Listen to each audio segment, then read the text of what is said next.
ఎప్పుడు ఎన్నికలు అనుకున్నాం, ఎన్నికలు వచ్చాయి, పోలింగ్ డేటు ఫిక్స్ అయింది, పోలింగ్ సందర్భం చూసాం, పోలింగ్ జరిగినటువంటి వ్యవహార శైలి చూసాం, కౌంటింగ్ మొదలైంది. కౌంటింగ్లో 10 రౌండ్ల తర్వాత కాంగ్రెస్ విజయం సాధించింది. జస్ట్ ఒక 4 పాయింట్ చెప్తా. కాంగ్రెస్ పార్టీ నవీన్ యాదవ్ విజయం సాధించడానికి 5 అంశాలు. ఈ 5 అంశాలతోటే నవీన్ యాదవ్ 25,000 మెజార్టీతో గెలుపొందాడు.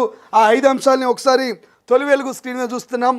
రైట్, 5 అంశాలు నవీన్ యాదవ్ గెలుపుకు కారణమైనటువంటి 5 అంశాలు మనం చూసేటువంటి ఆలోచన చేద్దాం.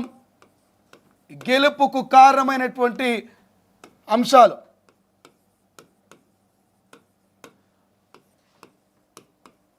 నవీన్ యాదవ్ గెలుపుకు సంబంధించినటువంటి ఆ కారణమైనటువంటి 5 అంశాలు ఒకసారి మనం తొలి వెలుగు స్క్రీన్ మీద చూద్దాం. మొదటగా నవీన్ యాదవ్ గెలుపుకు సంబంధించి ఇక స్టార్ క్యాంపెయినర్ల పాత్ర చాలా కీలకంగా మారింది. స్టార్ క్యాంపెయిన్ల పాత్ర చాలా కీలకంగా మారినటువంటి పరిస్థితి మనకు కనిపిస్తుంది. సో స్టార్ క్యాంపెయినర్గా సీఎం సైతం ఉన్నాడు, సీఎంతో పాటు మంత్రులు ఉన్నారు.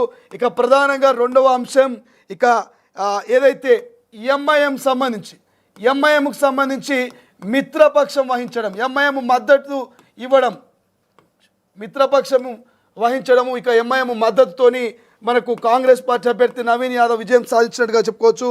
మూడోది ఇక అజారుద్దీన్కు సంబంధించి మంత్రి పదవి ఇవ్వడం. మంత్రి పదవి ఎప్పుడైతే ఇచ్చిరో మంత్రి పదవి ఇవ్వడం, ఇక అజారుద్దీన్ని క్యాబినెట్లోకి తీసుకోవడం ఒక పాయింట్గా చెప్పుకోవచ్చు. ఇక థర్డ్ అయిపోయింది. 4th పాయింట్ విషయానికి వస్తే ఇక మంత్రులంతా గల్లీలో తిరగడం,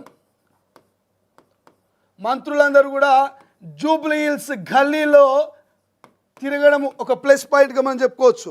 సో ఇప్పటి వరకు ఓవరాల్గా మనము ఇక 4 అంశాలు చూసాం. చివరిగా 5వ అంశం, ఇది అత్యంత కీలకమైనటువంటి అంశం, అందరూ చూడాల్సిన అంశం, గెలుపు గుర్రాన్ని ఎంచుకోవడం. గెలుపు గుర్రం నవీన్ యాదవ్ అని నమ్మడం.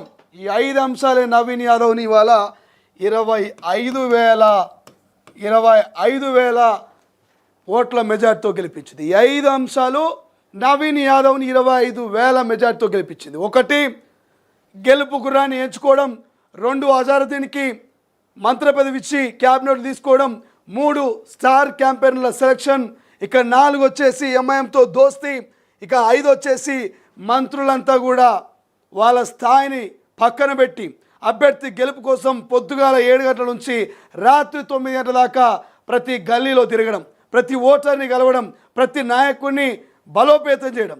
కేవలం మంత్రులే కాదు, ఎమ్మెల్యేలు సైతం, ఎమ్మెల్సీలు సైతం, కార్పొరేషన్ చైర్మన్లు సైతం, చివరికి కార్యకర్తలు సైతం, వీరందరి కలయికతోటే ఇక నవీన్ యాదవ్ గెలుపు సాధ్యమైంది. ఈ 5 అంశాలతోటే నవీన్ యాదవ్ గెలుపు సాధ్యమనేది క్లియర్గా చెప్పుకోవచ్చు. రైట్, ఇది నవీన్ యాదవ్ గెలుపుపై ఈ పంచసూత్రాలు బాగా పనిచేశాయి.